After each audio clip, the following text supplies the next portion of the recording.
Hi, welcome to the video. Ethanol 20 petrol. 2023 ഫെബ്രുവരി 6 തീയതി Indian prime minister Narendra Modi ബംഗളൂരുവിൽ വെച്ചാണ് E20 petrol scheme first phase launch ചെയ്യുന്നത്. നിലവിൽ 10% അതിൽ താഴെ മാത്രം പെട്രോളിലുള്ള എഥനോൾ കണ്ടന്റിനെ 20% ഉയർത്തുക എന്നതാണ് ലക്ഷ്യം.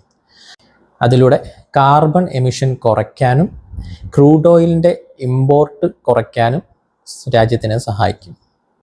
പക്ഷേ അതിലെ ഒരു അപാകത എന്താണെന്ന് വെച്ച് കഴിഞ്ഞാൽ ഈ 20% എഥനോൾ കണ്ടന്റുള്ള പെട്രോളിനെ ഹാൻഡിൽ ചെയ്യാൻ 2023 മുൻപ് മാനുഫാക്ചർ ചെയ്ത ഒരു വെഹിക്കിളിനും സാധിക്കില്ല.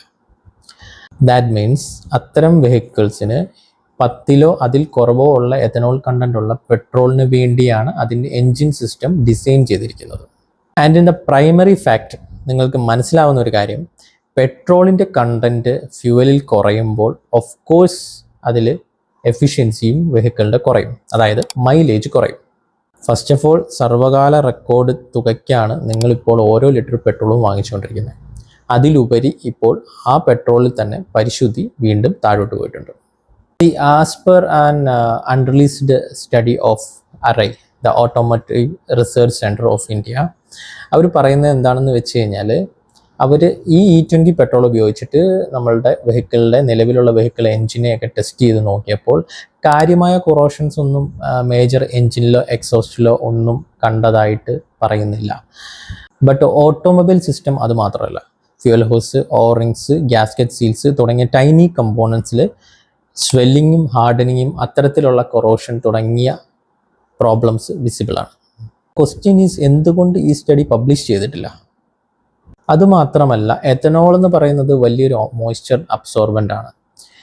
ഈ ഫ്യൂവൽ സ്റ്റോർ ചെയ്യുന്ന സമയത്ത് ഉണ്ടാവുന്ന മോയ്സ്ചർ പ്രസൻസിനെ എഥനോൾ അബ്സോർബ് ചെയ്തിട്ട് ഈ പെട്രോളിൽ തന്നെ അതിലൊരു ഫേസ് സെപ്പറേഷൻ സംഭവിക്കുന്നു. അതിലൂടെ നിങ്ങളുടെ വെഹിക്കിൾ ഉപയോഗിക്കുന്ന പെട്രോളിനകത്ത്, പെട്രോൾ ഫ്യൂവലിനകത്തുണ്ടാവുന്ന മോയ്സ്ചർ കണ്ടൻറ്റ് മൂലം നിങ്ങളുടെ വെഹിക്കിൾ ഗ്രാജുവലി ഒരു സിസ്റ്റമാറ്റിക്കലി കേടുപാടുകൾ വരാനുള്ള സാധ്യതയും നിലവിൽ പറയുന്നുണ്ട്.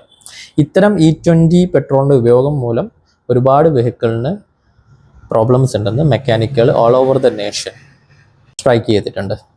ഇത്തരം ടെക്നിക്കൽ ഇഷ്യൂസ് ഫേസ് ചെയ്യുമ്പോഴും കാർബൺ എമിഷൻ കുറയ്ക്കാനും അതോടൊപ്പം തന്നെ ക്രൂഡ് ഓയിലിൻ്റെ ഇമ്പോർട്ട് കുറയ്ക്കാനും സഹായിക്കുന്നു എന്നാണ് ഗവൺമെൻറ് അവകാശവാദം. എന്നാൽ പിന്നെ പെട്രോൾ വാങ്ങാതിരുന്നാൽ പോരെ? നമുക്ക് നോക്കാം, അങ്ങനെയാണെങ്കിൽ എന്താണ് ഇപ്പോഴത്തെ പെട്രോൾ വില? From the central side 1 litre പെട്രോളിന് ചാർജ് 50 രൂപയിൽ താഴെ മാത്രമാണ്. അങ്ങനെയെങ്കിൽ 1 ലിറ്റർ എഥനോളിന് ചാർജ് 70 ആവറേജ് റേറ്റിലാണ് വരുന്നത്. അതും depends on the raw material, ഏത് റോ മെറ്റീരിയൽ വെച്ചാണ് അത് ഉപയോഗിക്കുന്നത്, അത് മാനുഫാക്ചർ ചെയ്യുന്നത് എന്നതനുസരിച്ചായിരിക്കും. അപ്പോൾ പെട്രോൾ എക്സ്പെൻസ് കുറയ്ക്കാൻ സാധിക്കുന്നു എന്ന് പറയുന്ന വാദം ശരി. അങ്ങനെയെങ്കിൽ കാർബൺ എമിഷനെ അതിന് തടയാൻ സാധിക്കും. യെസ്, ശരിയാണ്. പെട്രോളിൽ ഓൾറെഡി ഇപ്പോൾ കണ്ടിരിക്കുന്ന 1 ലിറ്റർ ഫ്യൂവലിനകത്ത് 20% എഥനോളിൻ്റെ കണ്ടൻറ്റ് ആഡ് ചെയ്തതിനോടൊപ്പം തന്നെ എഥനോളിൽ large content of oxygen available ആണ്. ഈ ഓക്സിജൻ ഉപയോഗിച്ച് പെട്രോളിന് നീറ്റ് ബേണിംഗ് ഉണ്ടാകുന്നതോടെ അതോടൊപ്പം തന്നെ മാറ്റർ ഓഫ് വേസ്റ്റ് കുറയ്ക്കാനും സാധിക്കുന്നുണ്ട്. അങ്ങനെ ഗ്രാജുവലി നമുക്ക് കാർബൺ എമിഷൻ കൺട്രോൾ ചെയ്യാൻ സാധിക്കും. അത് കറക്റ്റാണ്. അപ്പോഴും ഒരു ചോദ്യം, ഈ പെട്രോളിൽ ഇത്തരം വലിയ ടെക്നിക്കൽ അഡ്ജസ്റ്റ്മെൻറ്റ് ചെയ്യുന്നത് എന്തിനാണ്? പകരം നിങ്ങൾക്ക് കാർബൺ എമിഷൻ കുറയ്ക്കാനാണെങ്കിൽ EV കാറുകളെ കൂടുതൽ പ്രോത്സാഹിപ്പിച്ചാൽ പോരെ?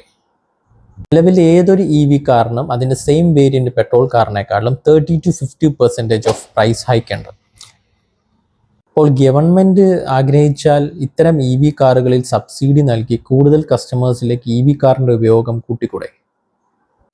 In this context, I think our government is doing some stupid ideas based on some immature advices, or they are doing some personal benefits. Personal benefits-ന്റെ കാര്യം പറയുകയാണെങ്കിൽ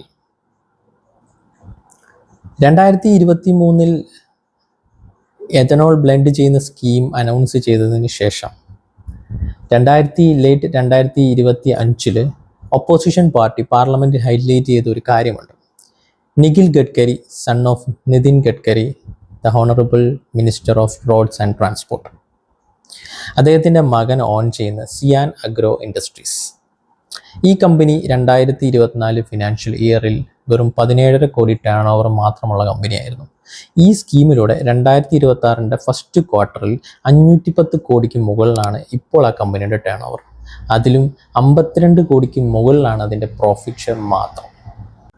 ഗഡ്കരി, എഥനോൾ, പെട്രോൾ, ട്രാൻസ്പോർട്ട്,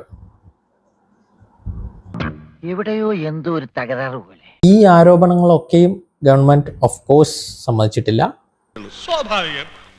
വരെ ഈ വിഷയത്തിൽ ആരും നെഗറ്റീവായോ പോസിറ്റീവായോ പ്രോപ്പറായ ഒരു റിസൾട്ടോ സ്റ്റഡിയോ പബ്ലിഷും ചെയ്തിട്ടില്ല.